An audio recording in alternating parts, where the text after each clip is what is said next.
My ex-boyfriend turned stalker in college only stopped after being threatened by my guy best friend, but he just passed away, and now my stalker is back, but my husband thinks I'm overreacting and should just change my schedule. So I, 32F, and my husband, 33M, have been arguing a lot recently over my old stalker. For some background, back in college, I was 24, I dated a guy, let's call him Fred, for around 2 months. Fred was interesting to say the least. To save time, he hit several red flags once we started dating, so I dumped him. Fred acted like he couldn't care less, so I thought that was that. A few months go by and I'm starting to see Fred everywhere. I see him at the grocery store I go to, my go-to-nail place, my favorite restaurants, etc. I thought it was just a weird coincidence, so I left it at that. A year after our breakup he starts messaging me, telling me he was the happiest with me and that he misses me so much. I called BS and blocked him.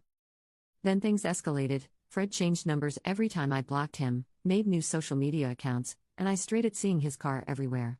I tried getting a restraining order against Fred, but since he hadn't done anything to me, they couldn't do anything. A few months later I was walking to my car at night. Fred coincidentally saw me walking alone and offered me a ride home. I said no, I had my own car and kept walking. Fred proceeded to get out of his car and tried pushing me to his car. I punched him and ran to my car. I drove away and luckily he didn't follow. I tried again to get a restraining order, but it was basically his word against mine. They gave me a temporary restraining order, but that's it. I was terrified of even walking outside and deleted all my socials. Thankfully a very close friend, let's call him Pete, stepped in to defend me. Pete ended up threatening Fred and I finally stopped hearing from Fred. I felt free and slowly got back into my normal life. Now to present day, I'm now married to my husband. I graduated from college and live alone with my husband. We moved to a nearby city and bought a house together. Sadly, a month ago Pete died during his sleep, and I was absolutely devastated. I've known Pete since I was in high school and he was my closest friend. To be honest, I'm still not over his death and sometimes I can't believe he's gone. But guess who heard about his death? That's right folks, Fred found out and is now back. I received texts from Fred a few days after Pete died. I now see him everywhere and he's insisting we talk. I just walk away and ignore him. I've reported him but nothing has happened, so I deleted my socials again. Friends have been telling me Fred has been asking around about me. He's asked if I moved, what am I doing lately, if I have other social media accounts, etc. I'm honestly terrified. I've moved since I finished college, but somehow I see him at my gym, grocery store, park, etc. It honestly makes me believe he never stopped watching me and it's terrifying. I've told my husband about everything and he says I'm overreacting or just plain ignores my concerns and changes the subject. I've argued that he doesn't care and he argues back asking what do I expect him to do. He says that Fred doesn't know where we live and that we'll just change gyms. My husband is telling me to just change my regular routine and stop going to certain places. He says it's no big deal and Fred is harmless. I'm like, Fred tried to force me into his car? How is that harmless? My husband has been distant ever since this started and I feel alone. I don't want to tell my friends in fear they will tell Fred. I can't go to my family because I'm in no contact with them.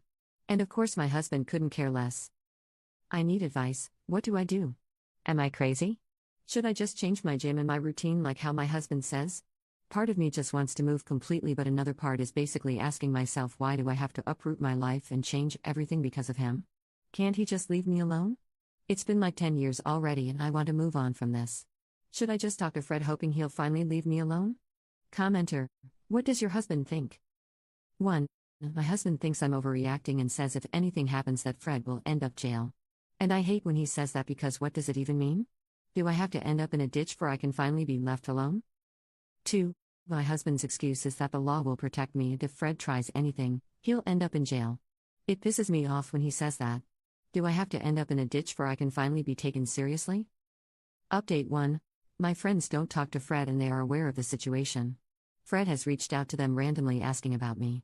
They have reported and blocked him as well. Now for the update. Last night I decided to have a serious conversation with my husband one last time. I sat down with him and explained the whole situation again. Told him how scared I've been and that he needs to take this seriously. I wanted to show him how terrified I was. How small I've been made to feel, not just by Fred but also him. How his lack of support/concern for my own safety is making me question our marriage. I asked if he'd even do anything if I was found in a ditch. He was silent the whole time while looking at the floor. We sat in silence for a few minutes before I got up to pack my things. My husband proceeded to cry. He apologized and said he'd make this right. He said he didn't want to overreact in fear of scaring me more. But when in reality it made me feel alone. My husband has been looking into Fred, without my knowledge, and has found out where he works, lives, and even Fred's family contact information. He wanted to gather more information about Fred before contacting a lawyer. We're both taking a few days off of work to get our ducks in a row. We're getting a lawyer and gathering evidence of Fred's harassment. We're also currently looking for a therapist for we can both talk about this whole situation and other issues we have in our marriage. I also have some voicemails Fred has left me and I officially think he's lost it. I have an Apple iPhone and you're able to see voicemails from blocked numbers. Some of the messages are of him saying straight up gibberish while others are as he's having a conversation with me. He says things like, "Oh yeah babe, I get off work late so tonight is a no-go," or "I'm off so you can come pick it up right now." No. Yeah. I don't know. I can't do this anymore, there's a lot of fashion in my life. It sounds like he's having a conversation but it's no one else, just him, and it's terrifying. My husband does feel bad and is trying his best to console me. He has apologized repeatedly for making me feel lonely and has been more supportive/open. Currently he's looking through my car to check if there's anything that might be giving my location to Fred. I'll keep you all updated if we find anything or if anything else happens. Thank you all for your advice and support. I posted another update, I think you can find it on my posts. Update 2. Wasn't sure if I should make an update but decided to anyways to maybe get some more advice. Thank you to everyone who gave me advice and encouragement. I finished listening to the book The Gift of Fear and it really opened my eyes to a lot. Now on to the update. After my husband didn't find anything in my car, I still felt something wrong, so I took people's advice and took my car to the mechanic. Told my mechanic about my situation and if he could take a look at my car. And to my horror, a couple days later, my mechanic found a small little cube that was placed hidden under my car. At first I really wanted to believe it was just part of my car or something. But my mechanic explained that it wasn't and it was deliberately hidden. The cube is really small and magnetic. I called my lawyer right then and told them everything. I got pictures of the GPS and where it was placed. I thanked the mechanic and drove to my lawyer's office. At this point I was shaking and wanted to cry. How long had the GPS been there? How long has Fred been following me without me knowing? Was he watching me at that moment? Is he going to add another one? I called my husband to meet me at the lawyer's office and told him everything. At the office I just wanted to disappear. I wanted to run away and not look back. I was terrified and I felt so violated. Knowing I was being watched for who knows how long. With everything we had gathered, my lawyer was able to get a temporary restraining that same day. We are currently going through the process of getting a restraining order where I'll have to go to court and see Fred again. My lawyer says the process can be long and draining, but it's something I do need to get for my own safety. I got a bit scared and had my husband's car also checked for anything. Thankfully nothing was found in his car. I started feeling watched at home, so I had my whole house turned upside down looking for anything maybe Fred had placed. Again, thankfully nothing was found. I've told neighbors about what we found and to keep an eye out for anyone suspicious. I've also started my safety training for handling a gun and shooting.